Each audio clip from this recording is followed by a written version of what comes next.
이렇게 좀 평범하게 생겼는데 제 이야기를 하면서 굉장히 놀라운 사건들이 많이 들으실 수 있을 거예요. 엄청난 사건들이 좀 꽤 많거든요. 다시 한번 제 소개를 하겠습니다. 브레이크 없는 불도저 이주훈이라고 합니다. 만나서 반갑습니다. 지금 제가 방금 제 소개를 할 때 브레이크 없는 불도저라고 설명을 했습니다. 이거는 제 스스로에게 지은 별명인데요. 앞으로 내 인생에서 도전은 멈추지 않겠다는 의미를 담은 제 별명입니다. 그리고 앞으로 그렇게 살고 있고요. 처음 오늘의 주제 메이크를 만나고 변화된 2015 처음에 이 주제를 들었을 때 너무나 어려웠습니다. 하지만 제 삶의 모토인 무엇이든 단순하게가 생각나면서 몇 가지 깨달았던 것들을 여러분들 앞에 나누고자 합니다. 우선 첫째로 내가 알고 있던 나는 진짜 내가 아니었습니다. 혹시 그림 잘 보이시나요? 어떤 사람 같은가요? 크게 얘기하세요. 안 잡아먹어요. 게이머? 너무 단어가 너무 좋으신데. 또. 백스? 누구세요? 솔로. 엎드려. 게임 중독자입니다. 저는 20대 때 게임 중독자였어요. 일반적인 레벨로 이야기할 수 있는 수준이 아니라 굉장히 심각한 수준이었어요. 지금은 제가 웃으면서 얘기하지만 그때는 굉장히 심각했었어요. 그거를 심각했다는 것을 나중에 나와서 알게 됐고요. 처음에는 게임을 즐겨하는 편이었어요. 매일 하진 않았지만 어쩌다 하면 1시간, 많이 하면 2시간 정도. 그런데 게임이 점점 어려워지면서 게임하는 시간이 늘어갑니다. 하루, 이틀, 3일. 저는 밥도 안 먹고 잠도 안 자고 심지어는 화장실 가는 것조차 잃어버릴 정도였어요. 그렇게 살았는데 지금은 일주일에 한 번밖에 안 들어갔어요. 그런데 자그마치 저렇게 6년 내지 7년 정도 살았더라고요. 지금 생각해서 보니까.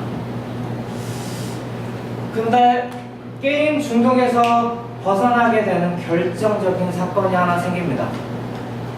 되게 웃긴 이야기일 수도 있어요. 어느 날같이 저는 PC방으로 가서 게임을 하고 있었죠. 그런데 제 옆에 자리에 어떤 아저씨가 오더라고요. 근데 저하고 똑같은 게임을 하고 있더라고요. 심지어는 저보다 레벨이 높으신 분이었죠. 그래서 막 부러운 눈으로 막 쳐다보고 있었어요. 그런데 그 아저씨의 자리가 정말 10분도 안 됐는데 굉장히 지저분하더라고요. 잿더리와 라면 용기는 모니터 높이만큼 쌓여 있었고, 그리고 그 주변에는 정체를 알 수 없는 쓰레기들이 가득했습니다. 거의 작은 쓰레기장이나 마찬가지였죠. 저는 속으로 정말 욕은 할 수는 없는데 저 사람은 왜 이렇게 지저분하냐라고 속으로 생각을 하고 제 자리로 눈길을 돌렸습니다. 그런데 제 자리가 그 아저씨보다 더 지저분하더라고요.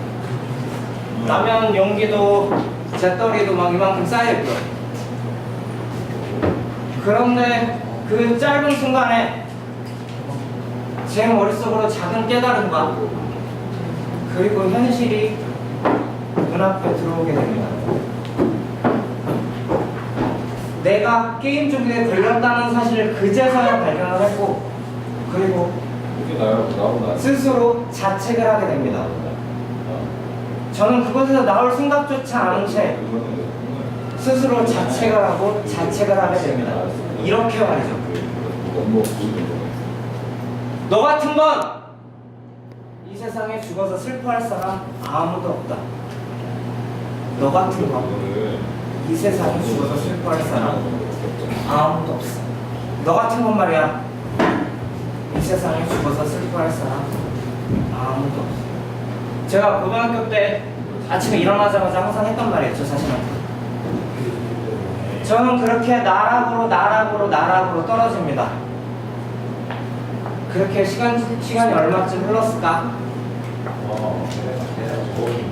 저는 게임을 중단하고 싶었어요. 그래갖고 그동안 놓았던 스틱을 다시 잡고 하루에 드럼 연습을 하루에 10시간 이상 매달립니다. 그 덕분에 다리 인대는 늘어나고 어깨 근육은 많이 나가고 손톱도 많이 빠졌어요. 지금도 별로 안 좋아요. 그 순간이 너무 좋았어요. 드럼을 연습하는 그 순간만큼은 게임에 대해서 생각을 안 할 수 있었으니까요. 저는 그렇게 6개월이라는 시간이 지난 뒤 저는 모든 것이 끝난 줄 알았어요. 게임에 대해서 안 할 수 있었고, 그리고 조금씩 회복해 나가는 것처럼 착각을 했죠. 그런데 아니었어요. 하나가 남았더라고요. 제 인생에서 정말 해결해야 할 마지막 과제가 남았었습니다. 바로 대인기피증이었습니다. 그 당시 때 저를 생각하면 이렇게 앞에서 나와서 얘기를 할 수가 없었어요. 어느 날이었어요. 지하철을 탔는데 몇 초쯤 흘렀을까? 갑자기 심장이 두근거리면서 식은땀이 흐르기 시작합니다. 그리고 그 지하철에 있던 많은 사람들이 나를 보고 비웃는 것만 같았어요. 저는 무섭고 두려워서 그 다음 정거장에 내려버렸어요. 그랬더니 그 현상이 사라지기 시작합니다. 그런데 그 현상이 그날뿐만 아니었습니다. 사람들이 많이 모여있는 곳, 지하철, 버스, 심지어는 카페를 가도 그런 현상이 똑같이 일어났습니다. 어쩌면 더 심하게 일어났었죠. 어느 때는 거품을 물고 기절한 적도 있었어요. 그 당시 때 제가 가장 편안함을 느꼈던 공간은 저의 방이었습니다. 방 안에서는 모든 것을 할 수 있었고, 방 안에서는 모든 것을 도전할 수가 있었죠. 인터넷 세상으로 본 현실 세계를 부러워만 했었어요. 때때로는 인터넷 세상이 아닌 현실 세계에 나를 도전해보고 도전해봤지만 상처만 받고 돌아옵니다. 실패만 받고 돌아옵니다. 너무나 힘들더라고요. 하지만 저는 포기하지 않았어요. 어떻게든 나를 살리고 싶어서, 다른 사람이 아닌 나를 살리고 싶어서 어떻게든 도전하게 됐죠. 어느 날 페이스북을 보게 됐는데 강연을 한다는 소식을 들었어요. 저는 2번 생각할 것 없이 강연 신청을 합니다. 그리고 그날 밤 후회를 했죠. 미쳤나 보다. 강연을 듣기 바로 전날 저는 잠이 오질 않았습니다. 농담이 아니라 밤을 꼬박 샜어요. 가지 말까라고 했었지만 이 기회가 아니면 제가 저를 바꿀 수 없다는 생각에 도전을 하게 됩니다. 그러다 메이크 형을 만나게 됩니다. 너무나 신기했어요. 강연을 하는 분들, 그리고 그의 이야기를 듣고 동기부여와 도전을 받는 많은 분들, 그리고 더욱더 신기한 거는 강연자분들이 저와 같은 보통 사람이라는 거예요. 강연을 하신다는 분들을 보면 나보다 특별히 성공을 하고 나보다 특별한 능력이 있는 분들이라고 생각을 했는데 그 인식이 완전히 부서뜨렸어요.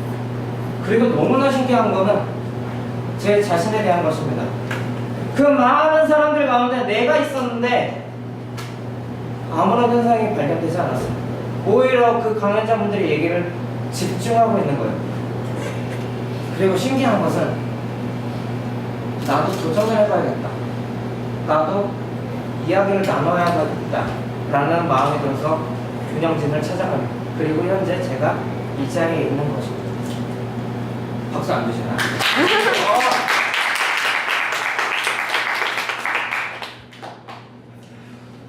지금 현재 저는 긍정적인 나로 바꿔나가며 살아가고 있습니다. 매일 저녁 퇴근 후에 달리기를 1시간씩 하고 책을 읽고 그리고 많은 사람들을 만납니다. 그리고 현재 저의 직업은 드럼 강사입니다. 드럼으로 많은 사람들을 만나면 많은 분들을 가르쳐드리고 있죠. 그리고 많은 도전을 하고 있죠. 지금처럼 말이죠.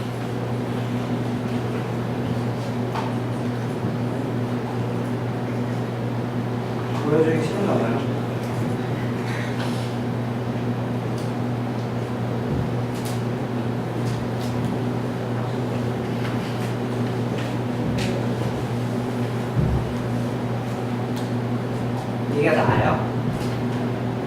결과를 듣기 위해서 많이 노력을 했습니다.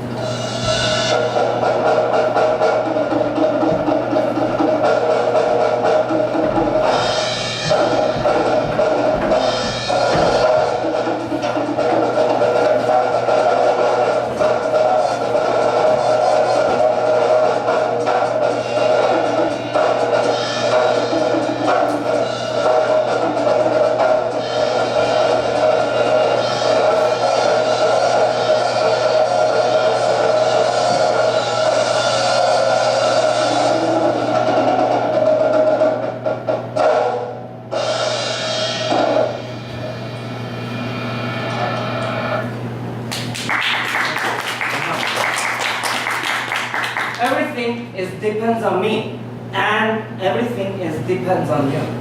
해석을 해드리자면 모든 것은 나에게 달려 있습니다. 그리고 모든 것은 여러분들에게 달려 있습니다.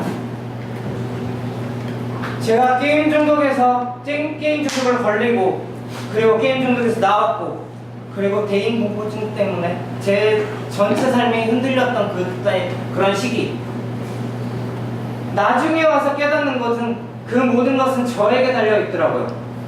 여러분들이 가지고 있는 목표, 꿈 저는 모르겠습니다. 하지만 작은 것이든지 큰 것인지 한번 도전해 보시고 또 여러 가지를 한번 부딪혀 보세요. 제가 끝까지 응원하겠습니다. 이상 브레이크 없는 볼드 이준이었습니다.